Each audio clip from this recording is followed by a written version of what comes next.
पहला सवाल आपकी स्क्रीन पर है, कह रहे कि निम्नलिखित में से कौन सा प्राचीन ग्रंथ पांचवा वेद भी कहा जाता है। तो साथियों किसको पांचवा वेद कहा जाता है, मैं कहूंगा महाभारत को ही पांचवा वेद कहा जाता है। सही जवाब जिनका ऑप्शन नंबर डी के साथ है, तो बिल्कुल सही है।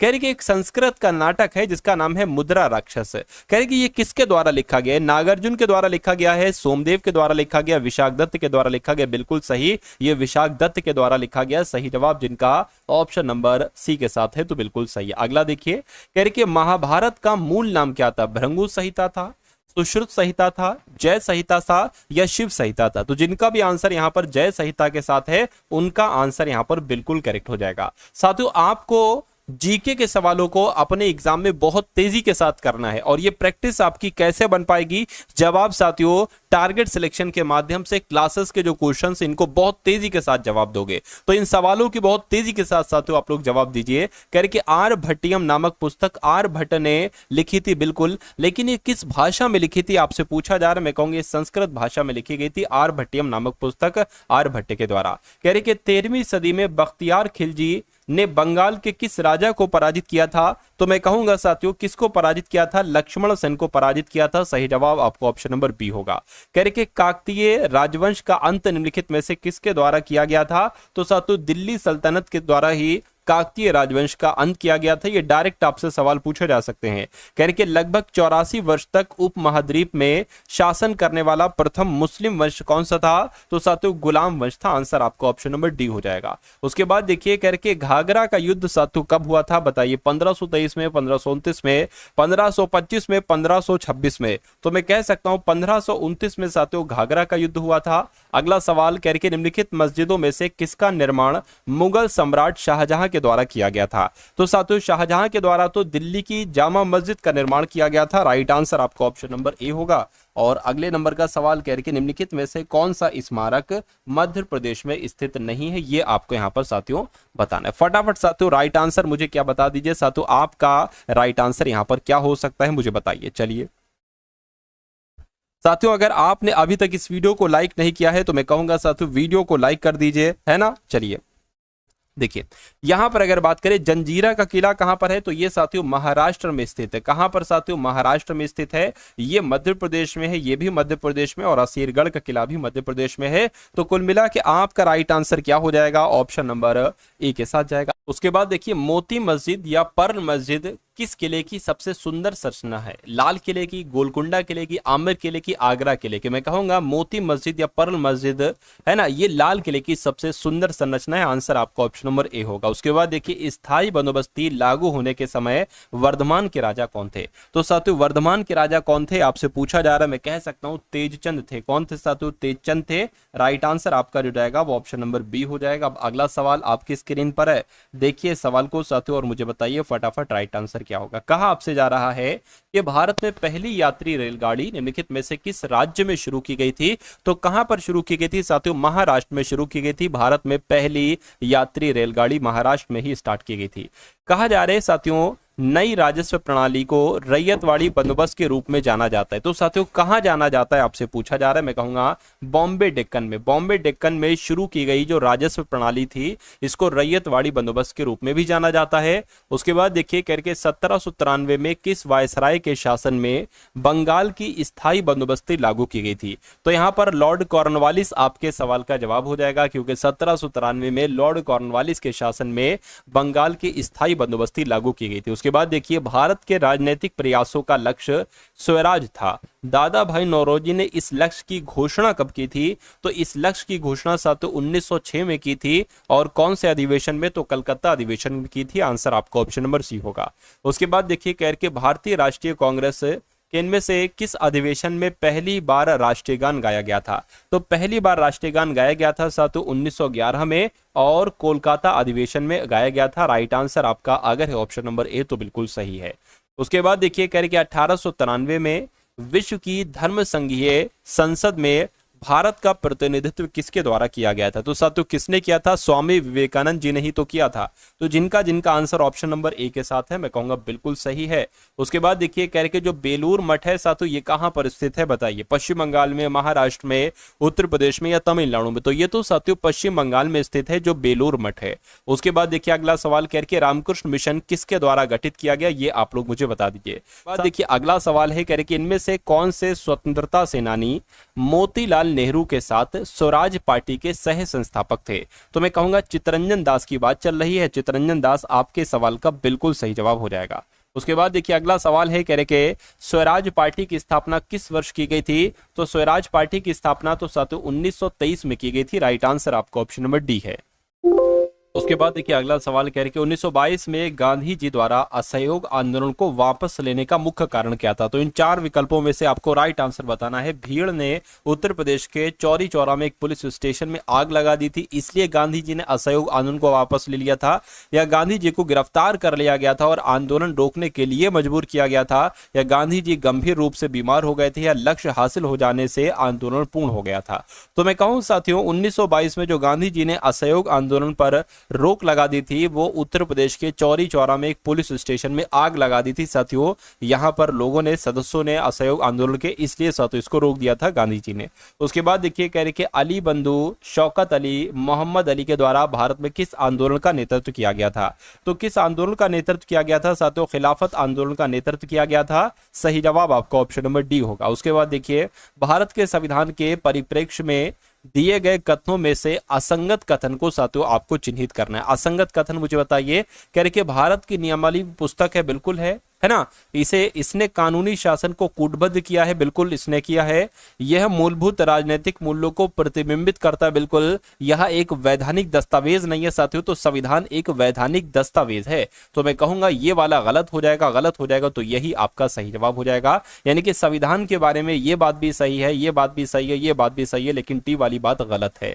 उसके बाद देखिए कह रहे किस कैबिनेट मिशन ने भारतीय संविधान के निर्माण के लिए, ठीक ना, निर्माण था, मतलब क्या लिखा हुआ है यहाँ पर, किस कैबिनेट मिशन ने भारतीय संविधान का निर्माण किया था, ये होना चाहिए। तो कुल मिला के अगर बात करते हैं साथियों 1946 आपका राइट आंसर होगा। कैबिनेट मिशन योजना 1946 ने ही साथियों भारतीय संविधान का निर्माण किया था। चलिए उसके बाद देखिए अगला सवाल है, कह रहे कि भारत एक गणतंत्र है। गणतंत्र का मतलब साथियों क्या होता है मुझे बता दीजिए। शासक राजा या रानी होना, शासक राजा या रानी का सीधा वंशज होना, ऐसा भी नहीं है भारत में और ऐसा भी नहीं है, ठीक है ना, क्योंकि भारत गणतंत्र देश है। तो यहां पर क्या होता है, राज्य का प्रमुख लोगों के द्वारा साथियों चुना जाता है, लोगों द्वारा परोक्ष रूप से चुना जाता है। तो ये आपका साथियों सही जवाब हो जाएगा। उसके बाद देखिए भारत का संविधान गणतांत्रिक है, तो क्यों ऐसा है साथियों, आपसे पूछा जा रहा है क्यों? क्योंकि इसमें निर्वाचित संसद का प्रावधान किया गया है ना, इस वजह से? तो इस वजह से तो नहीं। उसके अलावा यहां पर लिखा हुआ है कि इसमें एक अधिकार विधेयक शामिल किया गया, नहीं साथियों। इसमें वयस्क मत अधिकार का प्रावधान किया गया है, या इसमें कोई वंशानुगत घटक नहीं। देखिए भारत एक गणतांत्रिक देश है, भारत का संविधान गणतांत्रिक है। क्यों? क्योंकि भारत में कोई वंशानुगत शासन नहीं है, कोई वंशानुगत घटक नहीं है। तो कुल मिला के इस सवाल का जवाब आपका जो जाएगा वो ऑप्शन नंबर डी होगा। उसके बाद देखिए कहा जा रहा है कि भारतीय संविधान के पहले सत्र का आयोजन कब किया गया था? तो पहले सत्र का आयोजन 1946 में किया गया था, ये आपको साथियों याद रखना है। चलिए अगला देखिए, कह रहे कि भारत का सर्वोच्च कानून किसे माना जाता है? तो सर्वोच्च कानून की अगर हम बात करते हैं, भारतीय संविधान को सर्वोच्च कानून माना जाएगा, जनतंत्र को, अंबेडकर की शिक्षाओं की, या धर्म निरपेक्षता को? तो मैं कह सकता हूं साथियों संविधान को ही सर्वोच्च कानून माना जाता है। आंसर आपको ऑप्शन नंबर ए होगा। उसके बाद देखिए अगला सवाल है, कहा जा रहा है कि पहला लोकपाल विधेयक भारत की संसद में कब पेश किया गया था? तो साथियों 1968 आप लोग याद रखेंगे, 1968 में पहला लोकपाल विधेयक संसद में पेश किया गया था। नेक्स्ट नंबर का सवाल है, कह रहे कि पहली बार प्रधानमंत्री पद की शपथ लेते समय इनमें से किसकी आयु सर्वाधिक थी? तो सबसे ज्यादा आयु किसकी थी? मैं कहूंगा मोरारजी देसाई की सबसे ज्यादा आयु थी जब ये प्रधानमंत्री पद की शपथ ले रहे थे।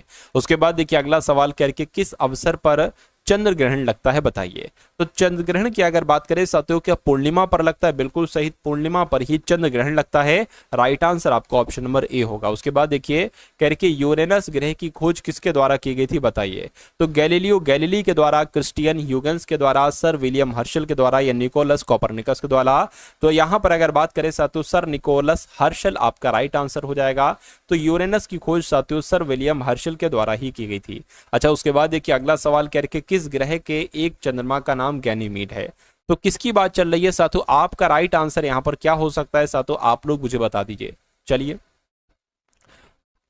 तो किस ग्रह के एक चंद्रमा का नाम गैनीमीड है, कुल मिला के आपसे ये पूछा जा रहा है। तो अगर आपका जवाब बृहस्पति ग्रह है तो आपका जवाब यहाँ पर बिल्कुल सही हो जाता है। उसके बाद देखिए कह रहे कि अफ्रीका में जो किलिमंजारो है ना, ये क्या है? ये एक सबसे लंबी नदी है ना? सबसे लंबी नदी का नाम है, मैं कहूंगा। नहीं, क्या ये घास का मैदान है? नहीं, ये सबसे घना जंगल है। नहीं साथियों, ये ज्वालामुखी पर्वत है। जो किलिमंजारो है ना साथियों, ये एक पर्वत है, ज्वालामुखी पर्वत है, अफ्रीका में स्थित है। राइट आंसर आपका ऑप्शन नंबर डी होगा।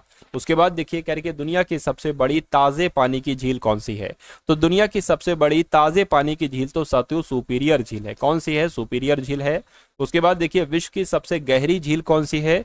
तो विश्व की सबसे गहरी झील की अगर बात करें तो बैकाल झील विश्व की सबसे गहरी झील है। उसके बाद देखिए कह रहे कि निम्नलिखित में से कौन सा देश क्षेत्रफल के अनुसार सबसे छोटा है? तो क्षेत्रफल के आधार पर सबसे छोटा देश साथियों कौन सा है? फटाफट आप लोग मुझे बता दीजिए। चलिए, तो इनमें से अगर बात करें सबसे छोटा देश कौन सा है साथियों, भारत देश जो होगा वो साथियों सबसे छोटा देश हो जाएगा। ये बात आप लोग यहां पर साथियों याद रखेंगे, है ना? चलिए,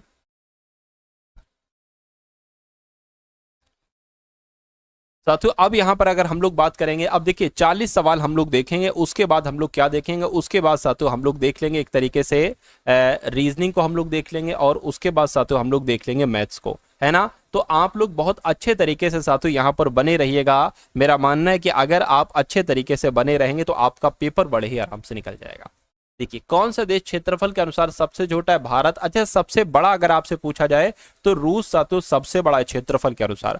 उसके बाद साथियों दूसरे नंबर पर आपका कनाडा आ जाएगा, यानी कि सबसे पहले रूस और फिर कनाडा आ जाएगा, और फिर तीसरे नंबर पर साथियों यूएसए आता है, और फिर साथियों चीन आता है, और फिर उसके बाद साथियों ब्राजील आता है। ये वाला आपका ब्राजील हो गया, और 7वें नंबर पर कहीं भारत आता। तो इसमें से अगर बात करें सबसे छोटा भारत का ही क्षेत्रफल है। नेक्स्ट नंबर का सवाल आपकी स्क्रीन पर है, आपसे पूछा जा रहा है कि पटाखा किस देश की मुद्रा है?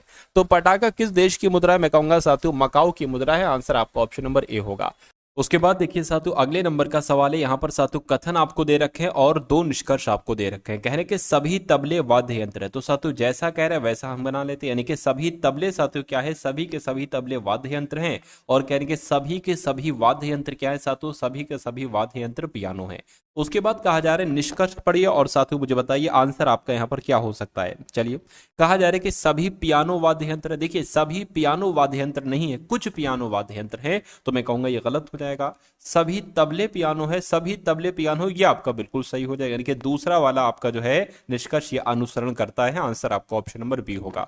उसके बाद देखिए साथियों अगला सवाल है, कह रहे कि संगीत, नृत्य और आवाज इनके बीच एक सबसे बढ़िया जो सबसे उपयुक्त वेन आरेख साथियों बन सकता है वो आपको बताने। देखिए संगीत क्या है? संगीत एक आवाज ही तो है। तो मान लेते हैं साथियों ये आवाज होगी, और आवाज के अंतर्गत ही तो संगीत आता है, लेकिन नृत्य एक अलग चीज होता है। तो कुछ ऐसा आरेख बनेगा, और ऐसा आरेख साथियों कहां पर बना हुआ है? ऐसा आरेख सिर्फ और सिर्फ ऑप्शन नंबर सी में बना हुआ है। तो जिनका आंसर ऑप्शन नंबर सी के साथ है तो बिल्कुल करेक्ट है। उसके बाद देखिए अगला सवाल आपकी स्क्रीन पर, इस सवाल को देखिए और मुझे बताइए राइट आंसर आपका क्या होगा। देखिए भाई यहां पर अगर बात करें साथियों आपसे कुल मिला के ये कहा जा रहा है कि क्लास 10th स्टूडेंट्स, यानी कि ये जो क्लास 10th के स्टूडेंट है इस वाले सर्किल में, मैथ्स वाले स्टूडेंट ये वाले हैं और साइंस वाले साथियों ये वाले हैं।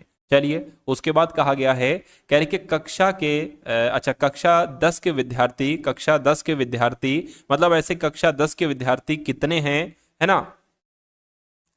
या तो गणित और या विज्ञान पसंद करते हैं। यानी कि साथियों आपसे पूछा जा रहा है क्लास 10th के ऐसे कितने विद्यार्थी हैं जो मैथ्स पसंद करते हैं या साइंस पसंद करते हैं, ये आपको बताना है। देखिए जो मैथ्स पसंद करते हैं और कह रहे कि लेकिन दोनों ना पसंद करें, दोनों यानी कि ये 13 वाला नहीं होना चाहिए। कुल मिला के साथियों क्लास 10 के ऐसे ये 15 विद्यार्थी हो गए जो मैथ्स पसंद करते हैं, ठीक है, और ये 14 विद्यार्थी ये हो गए साथियों जो साइंस पसंद करते हैं। तो मैं कहूंगा 14 और 15 कितना होता है, 29 होता है। तो इस सवाल का जवाब आपका 29 हो जाएगा। और जिनका भी आंसर यहां पर बी था, मैं कहूंगा आंसर आपका बिल्कुल करेक्ट हो जाएगा भाई, बहुत बढ़िया, वेरी गुड क्लास। चलिए साथियों अब उसके बाद देखते हैं नेक्स्ट नंबर का सवाल आपकी स्क्रीन पर है।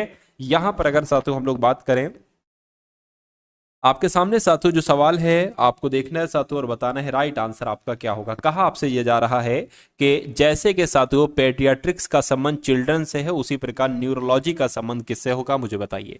देखिए पेडियाट्रिक्स की अगर बात करें, इसको कहा जाता है बाल चिकित्सा विज्ञान। इसको क्या कहा जाता है साथियों, इसको कहा जाता है बाल चिकित्सा विज्ञान। क्या साथियों, बाल चिकित्सा विज्ञान इसको कहा जाता है। तो कुल मिला के बाल चिकित्सा विज्ञान के अंतर्गत क्या बच्चे ही तो आते हैं, यानी कि चिल्ड्रन ही तो आते हैं। अच्छा न्यूरोलॉजी की अगर बात करें साथियों, इसको क्या कहा जाता है, इसको साथियों तंत्रिका विज्ञान कहा जाता है। क्या, तंत्रिका विज्ञान इसको कहा जाता है। तो तंत्रिका विज्ञान के अंतर्गत किसके बारे में बताया जाता है, वेन्स, आइज, ब्रेन या हार्ट, में कहूंगा ब्रेन के बारे में साथियों कहा जाता है। तो कुल मिला के आंसर आपके सवाल का ऑप्शन नंबर बी होगा। अब उसके बाद देखिए अगले नंबर का सवाल आपकी स्क्रीन पर है साथियों, देखिए सवाल को और मुझे बताइए राइट आंसर आपका क्या होगा।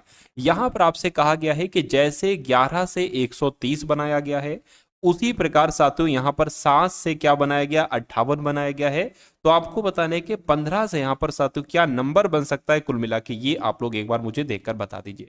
चलिए देखिए यहां पर मुझे साथियों ऐसा लग रहा है कि अगर हम 11 का स्क्वायर कर दें, क्या साथियों यहां पर अगर बात करें 11 का स्क्वायर कर दें तो कितना मिल जाएगा, तो 121 मिल जाएगा। अच्छा अगर इस 121 में हम 9 प्लस कर देते हैं तो हमें ये नंबर मिल जाएगा। उसी प्रकार अगर हम 7 का स्क्वायर करते हैं तो हमें 49 मिलता है ना। अगर हम इस 49 में 9 प्लस कर देते हैं तो हमें ये नंबर मिल जाएगा, ठीक है। उसी प्रकार 15 का स्क्वायर कितना होता है साथियों, 15 की अगर बात करें 15 का स्क्वायर तो 225 होता है। क्या इसमें भी 9 प्लस करना पड़ेगा, बिल्कुल साथियों इसमें 9 प्लस करोगे तो 234 आ जाएगा। और 234 ऑप्शन में है, बिल्कुल ऑप्शन में है, ऑप्शन नंबर ए वाले में। तो जिनका आंसर ऑप्शन नंबर ए के साथ है मैं कहूंगा बिल्कुल करेक्ट है। अगला सवाल देखिए नंबर सीरीज का सवाल है, कह रहे कि 5 है, 12 है, फिर आपको बताना है कि क्या आएगा, और उसके बाद 96 आना चाहिए, और उसके बाद साथियों 285, और फिर साथियों 852 यहां पर आना चाहिए। तो इस सवाल को साथियों सॉल्व करके एक बार मुझे बताइए सही जवाब आपका साथियों क्या हो सकता है। देखिए अगर हम 5 से 12 करें या 96 से 85 करें, कैसे हो रहा है, देखिए इसकी एक ही पॉसिबिलिटी बन रही है, या तो साथियों आप क्या कर दो 5 दूना 10 कर दो और इसमें 2 प्लस कर दो, है ना। मान लीजिए इसमें फिर हम 3 गुणा करेंगे, 12 में 3 की गुणा करेंगे, फिर इसमें 4 की गुणा करेंगे, फिर 96 में साथियों क्या 5 की गुणा करेंगे। देखिए साथियों या ऐसा तो नहीं साथियों, अच्छा 5 की गुणा करेंगे फिर तो ये 500 के आसपास बैठेगा, लेकिन ये तो 250 ही। तो मेरा मानना ये है कि इसमें भी साथियों इतने इतने की गुणा होगी। देखिए अगर 2 की गुणा करेंगे तो फिर कम बैठेगा, अगर 3 की गुणा करें, मान लीजिए 3 की गुणा करें तो कितना बैठ जाएगा जरा देखिए, ठीक है 6 3 18 आपका हो जाएगा, और 9 3 27 आपका 28, यानी कि 288 हो जाएगा। यानी कि 3 की गुणा करके 3 घटाना है तभी तो बनेगा। अच्छा अगर इसकी भी मान लीजिए 3 की गुणा करके हम 3 घटा दे तो देखिए जरा कितना बनता है, 285 की गुणा 3 से करिए, 3 पंजे 15 होगा, 8 3 24 और 1 25 हो जाएगा, 3 दूना 6 7 8 यानी कि 855 हो जाएगा। बिल्कुल साथियों इसमें भी 3 की गुणा करके 3 आपको घटाना है, तभी 855 से 852 बन पाएगा।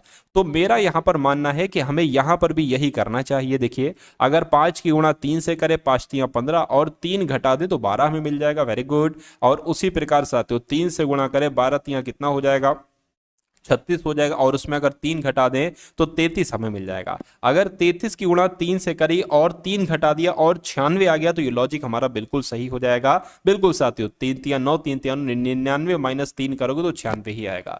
तो कुल मिला के 33 आपके सवाल का बिल्कुल सही और बिल्कुल सटीक जवाब हो जाएगा। अब देखिए मैंने इसमें समय लगाया है, लेकिन आप नहीं समय लगाओगे, आप पता कैसे करोगे, एग्जाम में।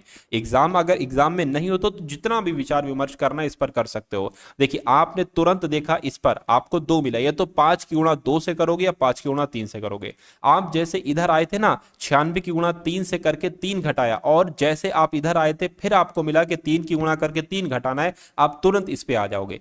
अब फिर इसको नहीं देखोगे, इसको नहीं आपको देखना है, तुरंत 3 की गुणा करके 3 घटाओगे 33 आ जाएगा, झट जैसे 33 लगा के आगे बढ़ जाओगे। ऐसे आपको सातों सवाल करना होगा एग्जाम में, है ना, क्योंकि इतना समय नहीं होता यहाँ पर। तो मुझे तो सारी चीजें आपको सातों समझाना भी हो रही हैं, इसलिए मैं आप थोड़ा सा ज्यादा समय लगा रहा हूँ कि और अच्छे से समझ में आ जाए। चलिए अब उसके बाद देखिए, बी खाली जगह, एम खाली जगह, क्यू खाली जगह, उसके बाद वी एम डब्ल्यू खाली जगह, बी वी एम, और बी वी एम हो जाएगा और साथू डब्ल्यू हो जाएगा खाली जगह। फिर बी वी 2 बार खाली जगह है, बी और वी के बाद साथू 2 बार खाली जगह और फिर टी है। इसको आपको कैलकुलेट करना है। कैसे साथू आपका ये सवाल हो सकता है, मुझे बताइए। देखिए कितने लेटर्स हैं, 1 2 3 4 5 6 7 8 9 10 11 12 13 14 15 16 17 18 19 20 20 हैं। तो मेरे हिसाब से 5 5 का पेयर बनना चाहिए। 1 2 3 4 5 ये अलग, 1 2 3 4 5 ये अलग, 1 2 3 4 5 ये अलग, और 1 2 3 4 5 ये बिल्कुल साथियों। तो आप यहां पर देखोगे कि शुरू में बी आ रहा है, यहां पर भी शुरू में बी है, यहां पर भी बी है, यहां पर भी बी है, तो जाहिर सी बात है साथियों यहां पर भी बी आ जाएगा। अब आप देखोगे शुरू के 4 लेटर हैं बी वी एम डब्ल्यू, तो यहां पर बी वी एम है, डब्ल्यू लिख दो, यानी कि अंत में क्या है साथियों, क्यू है, कोई दिक्कत नहीं है। चलिए तो यहां पर अगर बात करें साथियों, देखिए बी वी एम डब्ल्यू, है ना, तो यहां पर अगर बात करें बी वी एम डब्ल्यू, लेकिन यहां पर टी आ रहा है, ऐसा क्या दिक्कत है साथियों, ऐसी क्यों, ऐसा क्यों है, ये आप लोग मुझे बताइए जरा। देखिए अगर हम शुरू के 3 देखें, देखिए ये क्या है, वी डब्ल्यू बी, तो वी डब्ल्यू यहां पर नहीं, यहां पर बी नहीं है, तो ये आंसर नहीं हो सकता। वी डब्ल्यू बी यहां पर है, वी डब्ल्यू बी यहां पर है, वी डब्ल्यू बी यहां पर नहीं है, तो ये तो ऐसे ही कट जाएगा, है ना।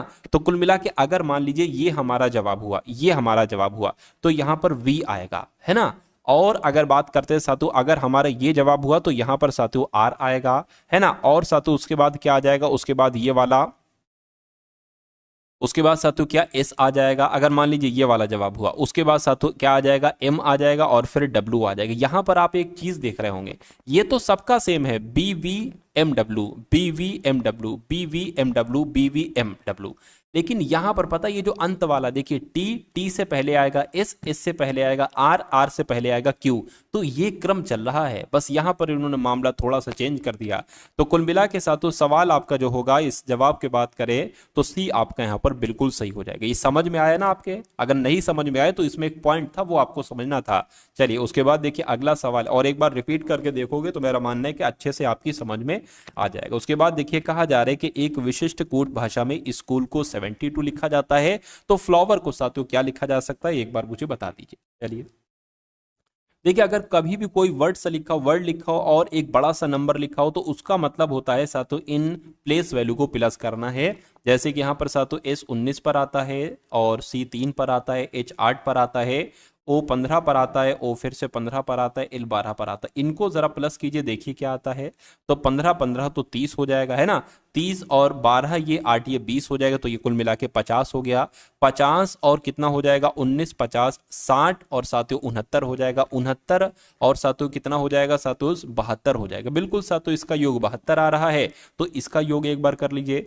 एफ आता है 6 पर, एल आता है 12 पर, ओ आता है 15 पर, और डब्ल्यू आता है 23 पर साथियों, ई आता है 5 पर, और आर आता है साथियों 18 पर। इसको प्लस करिए जरा आप लोग, देखिए ये क्या है, ये 12 और 6 है, 18 हो गया, 18 और ये 33 हो जाएगा, 33 33 और 23 को जोड़ लीजिए, और यहां पर 18 5 कितना आ जाएगा, 23 आ जाएगा। तो ये तो 3 3 3 9 हो जाएगा, ये कितना हो जाएगा साथियों 4, और ये 7 हो जाएगा, यानी कि 79 आएगा। 79 कहां पर लिखा हुआ है, ऑप्शन नंबर बी में लिखा हुआ है। तो जिनका आंसर ऑप्शन नंबर बी के साथ है, मैं कहूंगा आंसर आपका बिल्कुल करेक्ट भाई, बहुत बढ़िया, वेरी गुड क्लास। साथियों उसके बाद देखिए अगला सवाल आपकी स्क्रीन पर, देखिए जितने भी कॉन्सेप्ट आपके एग्जाम में आ सकते हैं, तो उन सभी कॉन्सेप्ट को साथियों मैं आपको धीरे धीरे करवा दे रहा हूं। एक एक क्लास में बहुत सारे कॉन्सेप्ट मैं आपको करवा रहा हूं, है ना। रिवीजन भी चल रहा है, नई नई चीजें भी हम लोग देख रहे हैं, एग्जाम तक ये सारा आपका कवर अप हो जाएगा। इसलिए एनटीपीसी की अगर बात करें, जितनी भी क्लासेस साथियों आपको देखने को मिले, है ना, जो भी साथियों जितना कंटेंट मैं डालूं, जितनी वीडियोस डालूं, 2 डालूं 3 डालूं, डेली आपको साथियों सभी के सभी वीडियोस को देखना होगा,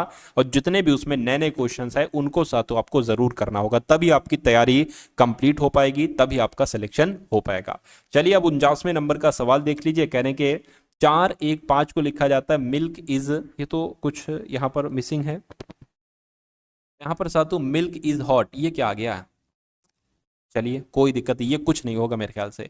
मिल्क इज हॉट है ना। 1.8 की अगर बात करें साथू, 1.8 को लिखा जाता है हॉट सूप, ठीक है।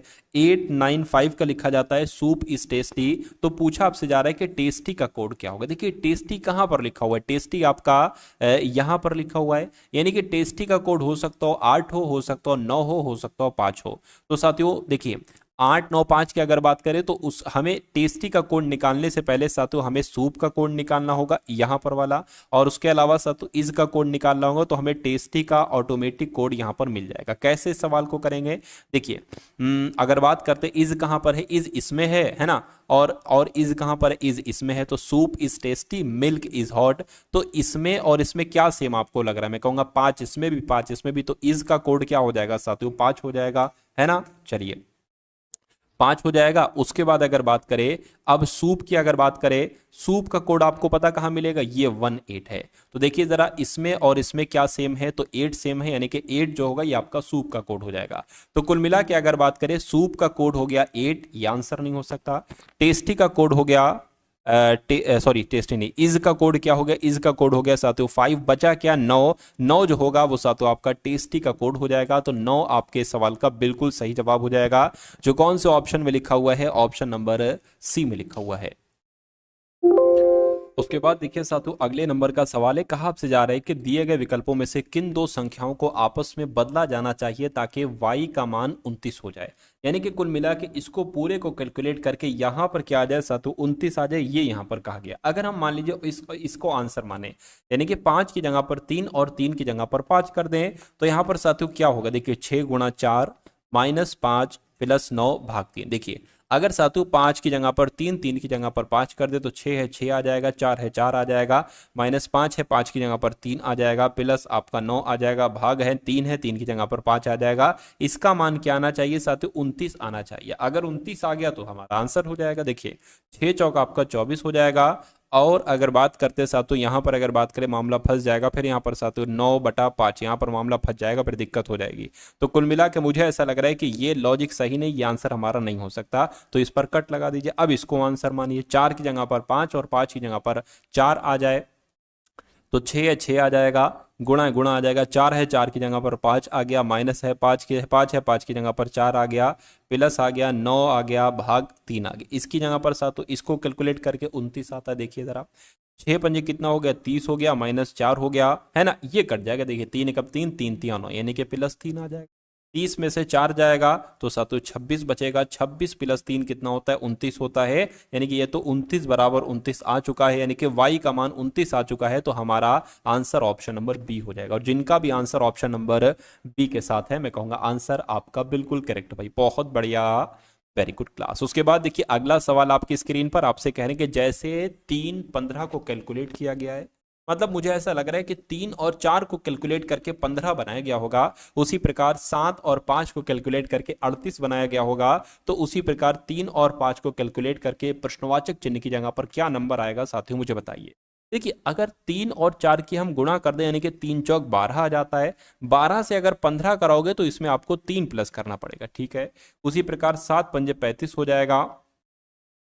अच्छा यहाँ पर गुणा लगेगा, सॉरी, ठीक है, बोल तो दिया गुणा, कर भी दी गुणा, लेकिन लिखना प्लस भूल गए, चलिए कोई दिक्कत नहीं। तो अगर बात करते हैं साथियों 5 सत्ते कितना हो जाएगा, 35 हो जाएगा। अगर इसमें 3 प्लस कर देते हैं तो ये 38 हो जाएगा, 38 यहाँ पर लिखा है। उसी प्रकार 5 गुणा 3 की अगर बात करें तो 15 हो जाएगा, 3 जोड़ देते हैं तो 18 हो जाएगा। क्या 18 ऑप्शन में है, देखिए जरा 18 ऑप्शन में है सातु, ऑप्शन नंबर बी वाले में। तो जिनका आंसर ऑप्शन नंबर बी के साथ है, मैं कहूंगा आंसर आपका बिल्कुल सही हो जाएगा। नेक्स्ट नंबर का सवाल देखिए आपकी स्क्रीन पर है।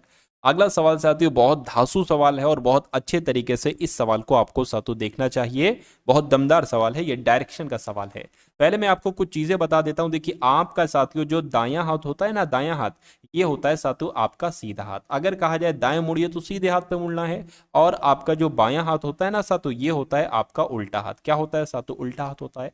दूसरी चीज याद रखिए कि मान लीजिए आप यहां पर हैं, आपसे कहा जाए पूरब में चलिए तो आप इधर चलना है, उत्तर में साथियों इधर आप चलोगे, दक्षिण में इधर चलोगे, और पश्चिम में साथियों इधर चलोगे। ये चीजें आप लोगों को साथियों याद रखना है। अब उसके बाद देखिए सवाल है करके सुधा ने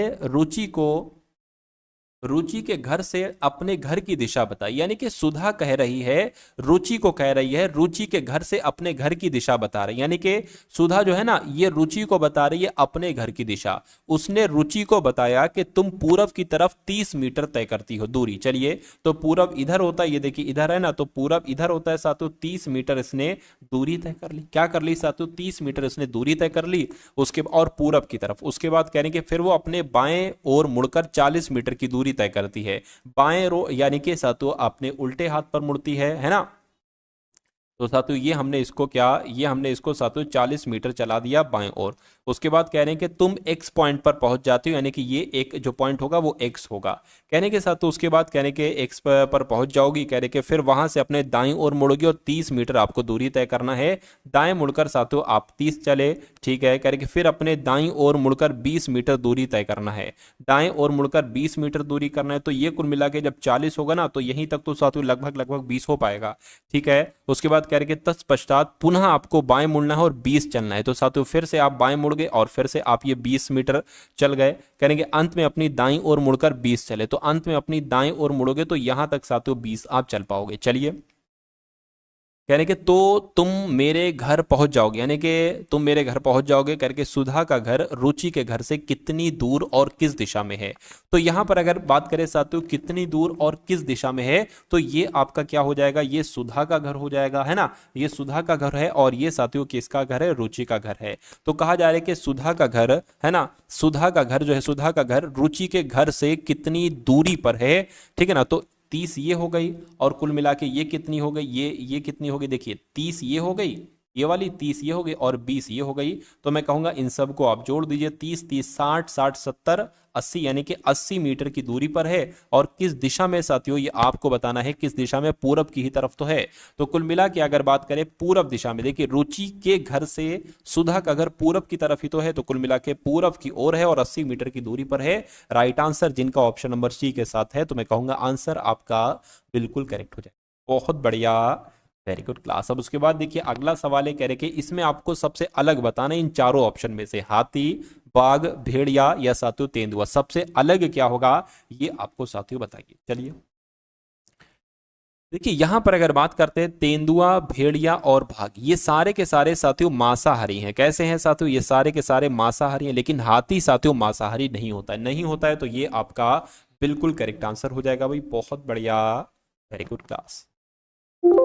तो अब साथियों यहाँ पर आपके सामने मैथ्स के क्वेश्चन स्टार्ट हो चुके हैं, तो इन सभी के सभी मैथ के सवालों को भी साथियों आप लोग देखिए और चेक करिए आपकी तैयारी साथियों कितनी है। चलिए अगला सवाल है, कह रहे कि एक रहने वाले फ्लैट की कीमत प्रत्येक वर्ष 15% की वृद्धि हो जाती है, यानी कि अगर साथियों आज 100 रुपए है तो अगले साल कितनी हो जाएगी, 115 हो जाएगी, है ना, ऐसे कहा गया है। तो कह रहे कि यदि वर्तमान इसकी कीमत कितनी है साथियों, 60 लाख रुपए, यानी कि एक फ्लैट की कीमत अभी 60 लाख है, अगले साल कितनी हो जाएगी, 15% बढ़ जाएगी, फिर अगले साल कितनी हो जाएगी, उसकी 15% बढ़ जाएगी। तो कह रहे कि 2 वर्ष के बाद उसकी कीमत कितनी होगी। देखिए आज कितनी है साथियों, यहां पर अगर बात करते हैं, यहां पर अगर आज 60 लाख है, आज 60 लाख है, तो अगले वर्ष कितनी हो जाएगी, 15% बढ़ जाएगी, यानी कि 115% हो जाएगी उसकी। और अगले वर्ष फिर 15% बढ़ जाएगी, फिर इसकी 115% हो जाएगी। इसको आपको सॉल्व करना है और आपका आंसर निकाला है। यहां पर 2 वर्ष कहा गया है, इसलिए 115 115 2 बार बढ़ाया गया। अगर 3 वर्ष कहता तो 3 बार बढ़ाते। तो 2 जीरो से ये 2 जीरो कैंसिल हो जाएंगे, इन 2 जीरो से ये 2 जीरो कैंसिल हो जाएंगे। तो आपको साथियों क्या, आपको 600 की गुणा 115 और फिर 115 से करानी है। तो साथियों यहां पर मैं कैलकुलेटर का यूज कर लूं, क्योंकि इसमें तो कोई बड़ी बात नहीं है ना, ये आप भी कर सकते हैं साथियों। 115 गुणा 115 गुणा कितना हो जाएगा साथियों, 600 हो जाएगा। तो ये लगभग लगभग कितना आएगा साथियों, 79,35,000 आ रहा है साथियों। 79,35,000 साथियों कहां पर लिखा हुआ है, ऑप्शन नंबर डी में लिखा हुआ है। तो ये क्या होगा साथियों, ये आपके सवाल का बिल्कुल सही जवाब हो जाएगा भाई। बहुत बढ़िया, वेरी गुड क्लास। चलिए साथियों अब उसके बाद देखिए अगले नंबर का सवाल है, आपसे कहा जा रहा है कि एक वस्तु की कीमत 25% घट जाती है, मूल कीमत को ना बनाए रखने के लिए नई कीमत को कितना बढ़ाना होगा। यानी कि अगर बात करते हैं साथियों 25% घट जाती है, तो कभी भी अगर ऐसा सवाल है कि भाई इसकी कीमत या इसका मूल्य इतना प्रतिशत घट गया, तो साथियों एक तरीके से फिर मूल कीमत को बनाए रखने के लिए नई कीमत को कितना बढ़ाना होगा। तो घट जाए यहाँ पर, देखिए सबसे पहली बात तो यहाँ पर 25 गुणा आपको 100 करना है, और घट जाए अगर कहा जाए तो 100 माइनस 25 आपको करना है। अगर यहाँ पर कहा जाता बढ़ जाती है तो 100 प्लस आप 25 करते हैं, 100 माइनस 25 करना पड़ेगा यहाँ पर, तो 2500 बटे कितना हो जाएगा, 75 हो जाएगा। इसको कट करोगे तो 25 से कम 25 और 25 तिया सातु ये आ जाएगा, तो 100/3 यहाँ पर सातु आपका आ जाएगा। 100/3% कहां पर है, ऑप्शन नंबर डी वाले में। तो ये क्या होगा, ये आपके सवाल का बिल्कुल सही और सटीक जवाब हो जाएगा। चलिए भाई, उसके बाद देखिए अगले नंबर का सवाल आपकी स्क्रीन पर है। देखिए सवाल को और साथियों मुझे बताइए आपका राइट आंसर क्या होगा। चलिए, तो यहां पर अगर बात करें साथियों, आपके सामने कह रहे 45:75 है। 45:75 साथियों क्या है, उसके बाद 3:5 है और 51:68 है। तो आपको बताने के 256:81 का मिश्र अनुपात, यानी कि इन सभी का मिश्र अनुपात आपसे पूछा जा रहा है, मुझे बताइए।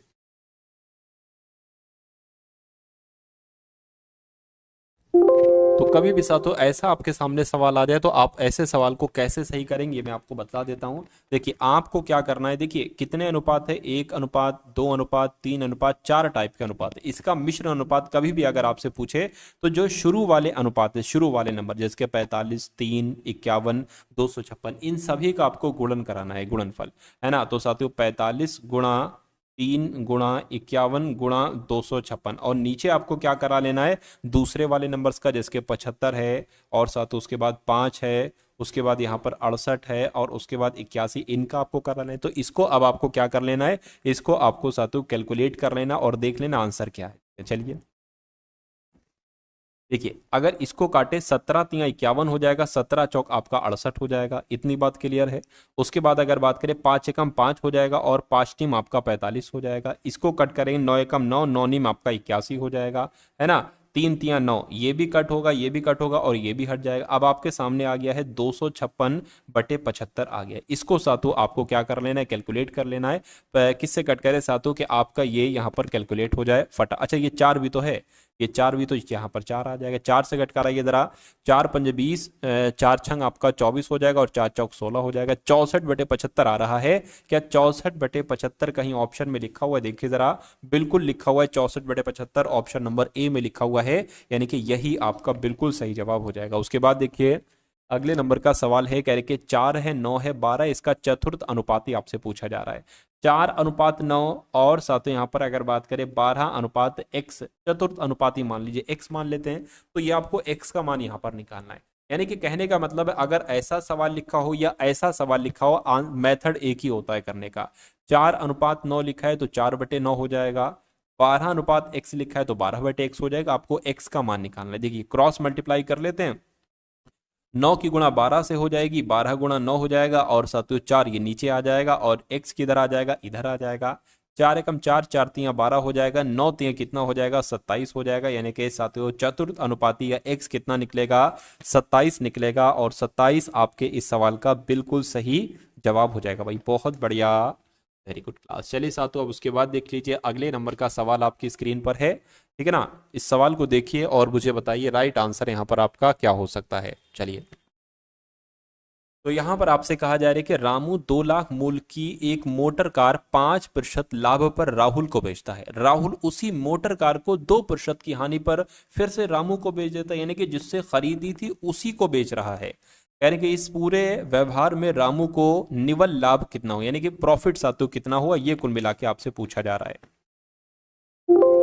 तो इस सवाल में सातु आपसे कहा जा रहा है कि रामू की अगर बात करें 2 लाख मूल्य के, देखिए अब यहां पर अगर बात करें 2 लाख मूल्य की एक मोटर कार 5% लाभ पर राहुल को बेचता है, तो यहां पर हम 105% करेंगे, क्योंकि साथियों 2 लाख रुपए की क्या है, मोटर कार है। 2 लाख रुपए की साथियों मोटर कार है और 5% के लाभ पर बेची जाती है, यानी कि इसको 105% में बेचा जाता है। तो यहां पर 105% यानी कि 105/100 आ जाएगा, 100 आ जाएगा।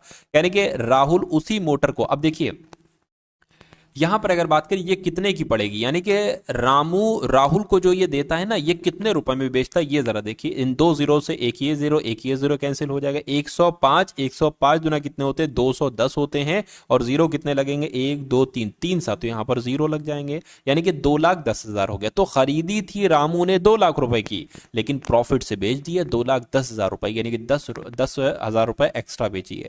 उसके बाद कह रहे हैं कि साथियों के राहुल को ये पड़ी है।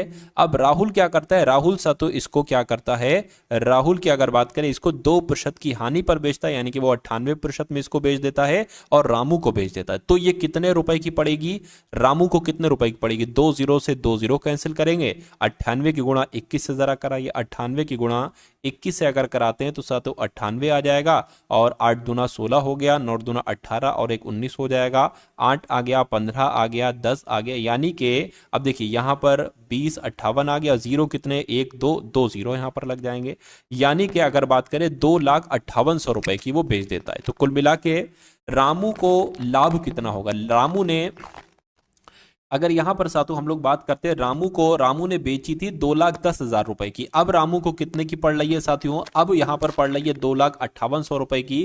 तो कितने की एक तरीके से साथियों उसको यहां पर लाभ हो रहा है, बताइए। 2,10,000 में से साथियों आपको क्या घटाना है, 2,58,100 में से आपको यहां पर साथियों घटाना है। चलिए 2,10,000 रुपए में से साथियों इसको घटा दीजिए, है ना। 2,10,000 रुपए में से 2,58,100 रुपए घटा दीजिए, 2,58,100 रुपए साथियों यहाँ पर आप लोग घटा दीजिए। तो कितना बचेगा, 0 0 आ जाएगा, और उसके बाद साथियों 2 आ जाएगा, और यहाँ पर 4 आ जाएगा, यानी कि 4,200 रुपए का साथियों उसको लाभ होगा रामू को। तो 4,200 कहाँ पर लिखा हुआ है, 4,200 आपका ऑप्शन नंबर सी में लिखा हुआ है। तो जिनका भी आंसर ऑप्शन नंबर सी है तो बिल्कुल करेक्ट है। उसके बाद देखिए अगला सवाल करेंगे, एक वस्तु को 4% और 10% के लाभ में बेचने पर विक्रय मूल्य में 3 का अंतर आता है, यानी कि अगर इन दोनों का साथियों डिफरेंस निकालोगे तो कितना आएगा, कितने रुपए आएगा, 3 रुपए का आएगा अंतर। तो दोनों के विक्रय मूल्य का साथियों अनुपात आपसे यहां पर पूछा जा रहा है साथियों, बताइए। चलिए तो मान लेते हैं साथियों कि क्रय मूल्य क्या है, क्रय मूल्य की अगर बात करें यहां पर साथियों एक्स हम लोग मान लेते हैं, क्रय मूल्य कितना मान लेते हैं, यहां पर एक्स मान लेते हैं। तो मान लीजिए साथियों इस एक्स का 10% के लाभ पर बेचा जा रहा है, यानी कि इसको 110% में बेचा जाएगा, और 4% के लाभ पर भी बेचा गया है साथियों। तो क्या x का ही 104 की यहां पर वैल्यू आ जाएगी। तो इन दोनों का डिफरेंस अगर करते हैं तो 3 आता है साथियों, ऐसे इसलिए हमने यहां पर ऐसे करके लिख दिया। ये बात आपको समझ में आ गई। अब देखिए ये 100 है, ये 100 है, तो नीचे एक बार यहां पर 100 लिख लेंगे, उसके बाद 110 ये हो जाएगा, 110x ये हो गया, और 104x आपका ये हो गया, और बराबर यहां पर कितना है, 3 है। तो 110 में से 104x जाएगा, कितना बचेगा साथियों, 6x बच जाएगा। तो 6x बराबर कितना हो जाएगा, 3 की गुणा 100 से हो जाएगी, तो ये 300 हो जाएगा, और x बराबर साथियों कितना हो जाएगा, 300/6 हो जाएगा। तो x अगर साथियों कट करोगे 6 पंजे आपका 30 आ जाएगा, यानी कि x का मान कितना आगे चुका है, 50 आ चुका है। तो आपसे कहा जा रहा है साथियों दोनों विक्रय मूल्य में अंतर, पहला विक्रय मूल्य आपका ये है, दूसरा विक्रय मूल्य साथियों आपका ये है ना। तो अगर बात करते हैं साथियों 50 यहां पर रख लीजिए और 50 यहां पर रख लीजिए, आपको दोनों के विक्रय मूल्य क्या, आपको दोनों के विक्रय मूल्य साथियों मालूम पड़ जाएंगे। चलिए तो यहां पर अगर बात करें और इनका अनुपात पूछा जाए, देखिए ये 100 से तो 100 कट जाएगा आपका, यानी कि एक तो आ जाएगा साथियों 50 गुणा 110, है ना, और साथियों दूसरा क्या आ जाएगा, 50 गुणा 104 आ जाएगा। इसको कैलकुलेट कर लीजिए। तो इस अनुपात निकालना है, तो इस 50 से ये 50 कैंसिल हो जाएगा, 110 104 है, इसको 2 से कट कराइए, 2 पंजे 10 हो जाएगा, और फिर 2 पंजे 10 हो जाएगा, 2 पंजे 10, 2 दूना 4, यानी कि 55:52 इसका अनुपात आ जाएगा। तो 55:52 कहां पर लिखा हुआ है, ऑप्शन नंबर डी में लिखा हुआ है। नेक्स्ट नंबर का सवाल साथियों आपकी स्क्रीन पर है, देखिए सवाल को और मुझे बताइए राइट आंसर। यहां पर आपसे कहा जा रहा है कि ए किसी कार्य को 24 दिन में करता है, ठीक है, ए किसी कार्य को 24 दिन में करता है, और बी उसी कार्य के 2/5 भाग को 12 दिन में करता है। इसका मतलब पता क्या हुआ साथियों, अगर कोई भी बंदा 2/5 भाग को, क्या साथियों 2/5 भाग को अगर 12 दिन में कर रहा है, तो मैं कहूंगा वो पूरा भाग कितने दिन में कर पाएगा, क्योंकि ये ए तो पूरा भाग 24 दिन में कर रहा है, तो साथियों बी पूरा भाग कितने दिन में कर पाएगा। देखिए इसकी गुणा इससे कर दीजिए और ये भाग में ले आइए, आपको मालूम पड़ जाएगा। ठीक है, तो पूरा भाग की अगर बात करें ये आ जाएगा, इसकी भाग इससे, है ना, सॉरी इसकी गुणा इससे हो जाएगी और ये नीचे आ जाएगा। तो आपको पता चल जाएगा 2 से करेंगे 6 हो जाएगा, 6 पंजे 30 आ जाएगा, यानी कि बी उसी काम को पूरा भाग 30 दिनों में करेगा, है ना। यानी कि ए कोई काम 24 दिन में कर रहा है तो बी वही काम सातु 30 दिन में करेगा। बस यहीं पर देखिए, ये तो आसान था, इसको कैलकुलेट करना थोड़ा सा मुश्किल था, ये अगर आप कर लेते हो तो बहुत अच्छी बात है। उसके बाद कहा जा रहा है, अब देखिए कह रहे कि दोनों एक साथ मिलकर 6 दिन तक कार्य करते हैं, तो अभी कितना कार्य शेष बचा है। मुझे ये बताइए कि जब 6 दिन तक कार्य करते हैं तो कितना काम हो पाता है, उसमें से एक में से फिर उसको घटा लेंगे, आपको पता चल जाएगा कितना काम शेष है। खैर अभी आप इतना समझना है कि ए किसी काम को 24 दिन में करता है, बी अगर उसी कार्य का 2/5 भाग 12 दिन में करेगा, तो यहां से कैलकुलेट किया हमने, ये निकाल लिया कि बी टोटल काम मतलब बी पूरा काम कितने दिन में करेगा। अब अगला स्टेप लेना होगा हमें, इसमें से एक नंबर लेना होगा जो कि 24 से भी कटे 30 से भी कटे, 120 वो नंबर है। 24 पंजे 120 होता है, 30 चौक 120 होता है। कहने का मतलब यह है कि ए एक दिन में 5 काम करता है और बी एक दिन में 4 काम करता है। तो दोनों अगर मिलकर काम करते हैं तो एक दिन में कितना काम कर पाएंगे, 9 काम कर पाएंगे। यहां पर कह रहे हैं कि 6 दिन तक दोनों एक साथ काम करते हैं, तो एक दिन में साथियों 9 काम कर रहे हैं, 6 दिन में कितना काम कर पाएंगे, 54 काम कर पाएंगे। कितना काम कर पाएंगे, 54 काम कर पाएंगे। तो कहने कि अभी कितना कार्य शेष बचा है। देखिए ये नंबर क्या है, ये काम है साथियों टोटल काम, है ना। ये क्या है साथियों, ये आपका यहां पर एक तरीके से अगर बात करें, ये साथियों टोटल काम है ना। और एक तरीके से अगर यहां पर अगर बात करते हैं तो ये 54 काम यहां पर साथियों हो जाएगा। कितना साथियों, 54 काम, आपका 54 काम हो चुका है, 54 काम हो चुका है। और साथियों टोटल काम कितना बचा है, ये आपसे यहां पर साथियों पूछा जा रहा है, ये आप लोग एक बार मुझे साथियों बता देंगे।